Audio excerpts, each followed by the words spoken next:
with over 1.38 billion people, a wall big enough that it can be seen from space, and if you look carefully, maybe the occasional dragon, and I'm not talking about my in-law, China is one of the earliest civilizations in the world. Bad joke. And it's becoming a really popular cruising destination. Want to know why? Keep watching Planet Cruise Weekly.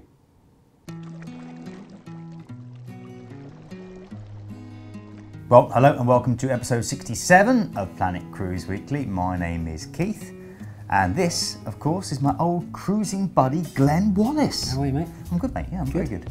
67 episodes, an exciting one for us to look forward to today. Off to China. Off to China. Like every other cruise ship. Like every other, exactly. Every other new cruise ship's going off to China. It's huge news at the moment. Everyone wants to go to China, and of course, it's not a place that's been wildly explored yet. No. There's a lot of the unknown there. Yeah. So a lot of excitement as well. So yes, today we're looking at mystical, magical China, and this is really the bit where we do a little bit of background info.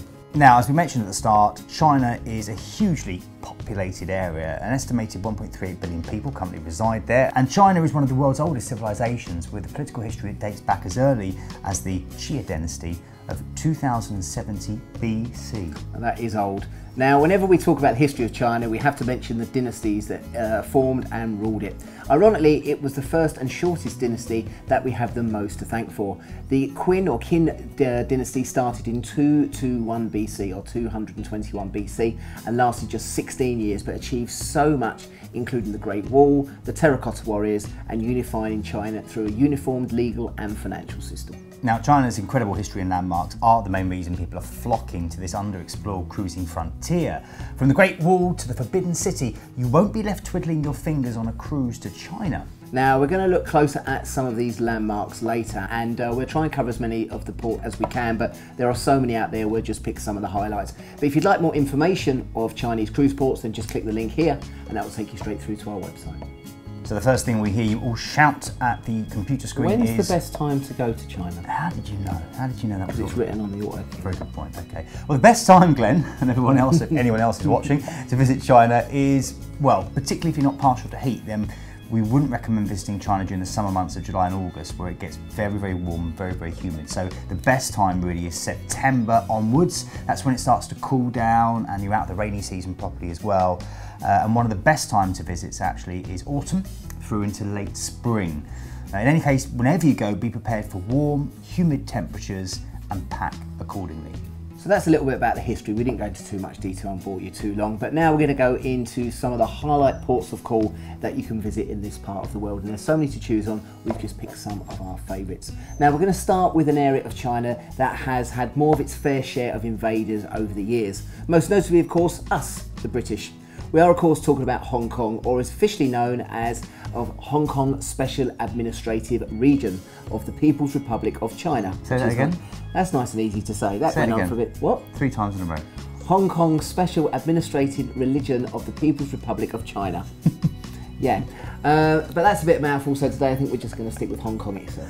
Yeah, now from 1842 through to 1997, with only a short change of hands during the Second World War, Hong Kong was a British colony. Due to the British occupation of Hong Kong, you'll find that most signs are still in English, and a great deal of the younger locals will speak English. Hong Kong's well known for its lively street markets, its abundance of shopping malls and towering skyscrapers, and for the fact that you can eat out 3 times a day for about 11 years and never eat the same place twice. Now, while you're exploring the sites, you could take the Star Ferry, which is an iconic cross-harbour ferry where you'll sail past shipping vessels and get an amazing view of the coastline. This is a great opportunity to take some incredible pictures of the skyline of Hong Kong. There's also the light show, isn't there? So you can actually take the boat out into the middle of a light show at 8 o'clock every night. We can, and on most of our tours that we do Hong Kong, and if you've got the overnights there for a couple of days, we include that in the tour. You don't have to see it from a boat, you can also watch it from a shoreline. You can. There was also the Tian Buddha on Lantau Island. This is a large bronze statue of a Buddha that started construction in around 1990 and was completed 3 years later. But ultimately, Hong Kong, you know, is a shopper's paradise, from the intimate street markets in every corner to these huge shopping malls everywhere. But if you want more information on Hong Kong, click the link there. You can go through to episode 30 of Planet Cruise Weekly, where we discussed Hong Kong in a little bit more detail. We've discussed everything on Planet Cruise Weekly. We haven't. There's nothing we haven't. It's a who's who of the cruise industry. Now, one of the destinations I've visited, and next up is Shanghai, which is another name that is no doubt familiar with all of you. Shanghai sits on the eastern coast where the Yangtze River runs into the East China Sea, and is actually the most populated city in the world with 24 million people residing there. Now, we mentioned that the Yangtze there, but we're not going to talk about river cruising today. So if you'd like more information about this, click onto episode 43, thank you my glamorous assistant, and this will take you to all our long haul river cruising, including China and the Yangtze. Now, Shanghai is very popular with food tours and offers you a chance to experience different and authentic cuisine and really get to understand how the locals live and eat. You can enjoy one of those meals if you like at the top of the Oriental Pearl TV tower, and from there you can enjoy the views as the scenery constantly changes in the revolving restaurant, which is very Austin Powers. It very is, and I did one of those in Sydney as well. So one minute you're eating, the next minute you're seeing a different view of the city. So they are good, and I would definitely recommend that one. Now, if you're a fan of both views and heights, then we highly recommend a trip to the top of the World Financial Centre. I've been here myself, it's phenomenal. Here you'll find the Skywalk, which is nestled on the 100th floor of the 5th tallest building in the world, and one to avoid if you're not too keen on heights. Now, one of my favourite things to do and recommendations for you is definitely to take a stroll along the Bund. It's here you're going to see an incredible mix of colonial buildings alongside, you know, the new modern skyscrapers, plus several of the historic buildings, including ones that used to house banks, trading houses, and right across the globe. It's an incredible place just to, you know, to see the locals walking and just to enjoy, especially on a nice bright sunny day. There you go. Now, if you're a nature lover, there's also tours available to the Yuyang Gardens, which is a 5-acre Chinese garden characterised by colourful pagodas, decorated bridges, and intimate enclaves separated by dragon walls. It was first built in 1559 during the Ming Dynasty and features 6 general areas, all carefully laid out. Lots of koi carp as well. Lovely. Now, we should mention finally that if you have kids with you, they might start nagging you to visit a certain mouse. Because yes, that's right, even in the Far East, Disney has a presence in the form of its very own Disneyland park. You can expect to find all the normal Disney favourites, but with some certain unique cultural elements of China mixed in. So a little bit of what you know, a little bit of what you don't. Creates a very interesting mix. Now, when you're visiting this part of the world, one of the highlights, of course, is a trip to Beijing. It's literally the northern capital. Beijing has been the seat of power in China since the days of Kublai Khan and is your gateway to the Great Wall. This incredible wall has 2,300 years of history, and you'll find that the sections around the Beijing Wall consist of both ruined and rebuilt sections of the wall itself. Dating back to 453 BC, the largest wall in the world stretches from the Bohai Sea to the Gobi Desert. And if you get the option to book a tour and get the chance to walk on it, it's something we would definitely recommend. But don't try and do the whole thing in one day. No, have a break. Beijing is also the home to a wonderful attraction known as the Forbidden City, which again I'm sure you've all heard about. It was the Chinese imperial palace from the Ming Dynasty to the end of the Qing Dynasty. It's the largest palace complex in the world, boasts over 800 buildings, and was completely off limits to visitors for 5 centuries. But it's now one of the city's largest tourist attractions. Now, we just mentioned another of Beijing's famous landmarks, Tiananmen Square, and the square is in the centre of Beijing, and it's the world's largest public square, holding over 300,000 people and covering a space equivalent to 90 football fields. It has a massive cultural history within China, and yet, although its recent history is not a happy tale, don't let that distract you from the overall tale of history and the culture that surrounds this famous area. It's well worth a visit.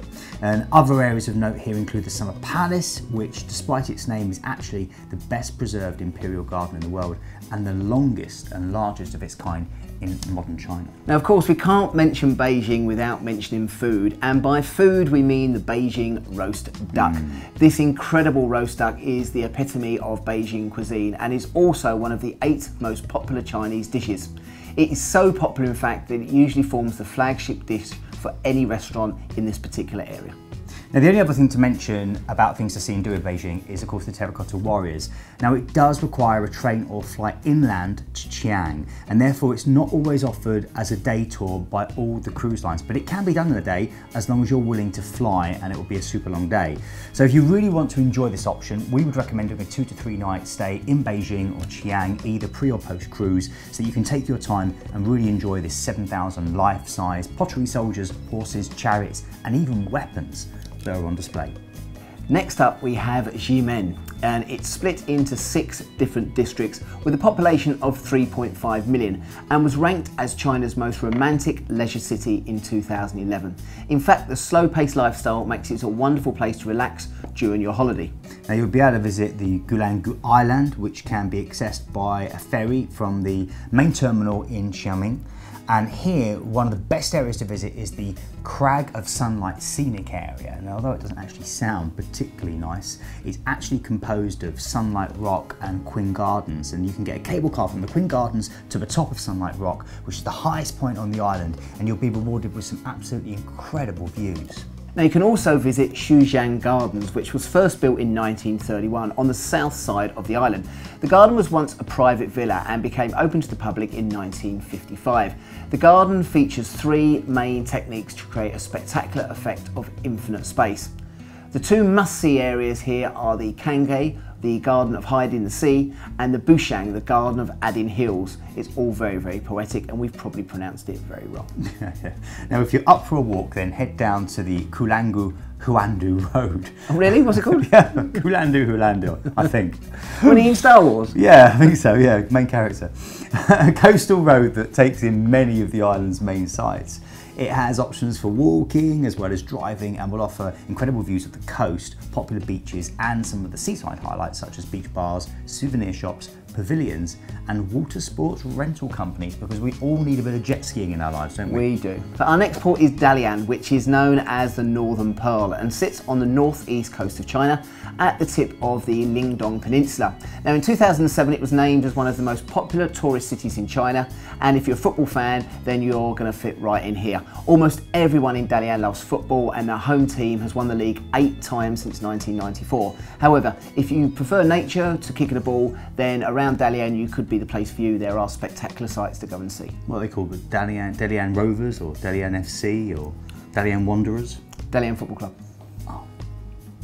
Now, one of the main tourist attractions here is the Dalian Forest Zoo, which was built in 1997, and it's known for its high quality selection of species from all over the world. In fact, it covers an area of over 7 square kilometres, and it's famous for maintaining this balance between the theme of wildness as well as some human and cultural factors. It's home to more than 3,000 animals of 200 different species, and in fact, it's split into 6 different sections. These include the garden-like herbivores animal section, one for the lions and tigers, another for baboons and chimpanzees, the mountain-like bear section, the special Asian elephant section, and finally my favourite, one based on the protection of species, which include the giant pandas, fire-like flamingos and smart squirrel monkeys that are very, very clever with the Rubik's Cube. The Dalian Natural History Museum is also one of the main attractions. It's one of the 4 main museums in China, one of the biggest. It's well worth a visit. In fact, it was built in 1907 in a kind of new modern European style, and it's located right on the seashore, and it dominates a huge area. You can really see it from quite a distance, and inside, in fact, there are 200,000 specimens, which is an incredible amount, and some extremely rare creatures such as the black-ridged whale. Now last but not least we have Taipei. Now this is a modern metropolis with Japanese colonial buildings, bustling shopping streets and contemporary buildings. Amongst those streets you'll find lively street food markets and night markets, perfect for getting a taste of local food culture.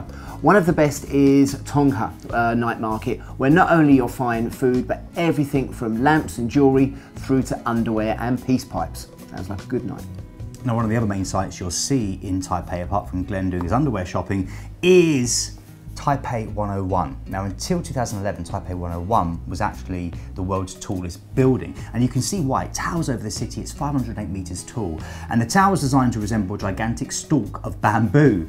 And if you want, you can be whizzed up to the 89th floor in a pressure-controlled lift to look out over the city from one of the observation decks. Now, other sites that you really shouldn't miss include the Confucius Temple and the Husan 1914 Creative Park, which, in a nod to Western urban eye regeneration, sees a 20th century wine factory remodelled into a performance venue with stylish restaurants, cafes and bars. And that's not easy to say.